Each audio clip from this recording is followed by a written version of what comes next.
Buffalo Trace is for guys that look like they participate in Civil War reenactments. It's like the Renaissance Fair for guys who drink IPAs. Buffalo Trace is the preferred whiskey for dudes that dye their beard. I thought about it. Buffalo Trace is the preferred whiskey for guys who put a brush guard on their Jeep. Compass. Buffalo Trace sold NFTs, which is the worst thing that bourbon drinkers could spend their money on, besides Bland's. If you know nothing about bourbon, you should try Buffalo Trace. You'll still know nothing about whiskey, but at least you didn't have Basil Hayden. The last time Edmund, Harlan, Elmer, and Albert all got together in Kentucky, it was for a Klan meeting. Luckily this time it wasn't racism that brought these gents together, it was alcoholism. Edmund Haynes Taylor, Albert Bacon Blunt, William LaRue Weller, Pappy Van Winkle, Thomas H. Handy. It sounds like I'm just randomly naming presidential runner-ups from the 1800s. Seems like every one of Buffalo Trace's products like to emphasize the middle name of their forefathers, kind of like presidential assassins. But unfortunately, these products just can't miss. Buffalo Trace isn't going to be a bourbon drinker's favorite, but nobody really has anything bad to say about it either. It's for people who choose Mario as their driver in Mario Kart. Buffalo Trace is like the Target of bourbons. Sure, it's above its trashy market equivalents, but it's still a store where you can buy a TV, underwear, laundry detergent, and a case of ramen all in the same place. Buffalo Trace experienced a bit of a shortage recently,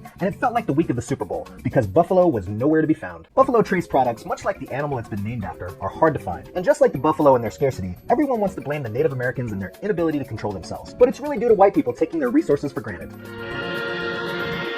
Fun fact, during Prohibition, the Buffalo Trace Distillery remained operational in order to make whiskey for medicinal purposes. Ah, the good old days, when prescriptions of whiskey and cocaine could cure the common cold. Damn you, science, for taking that away from us.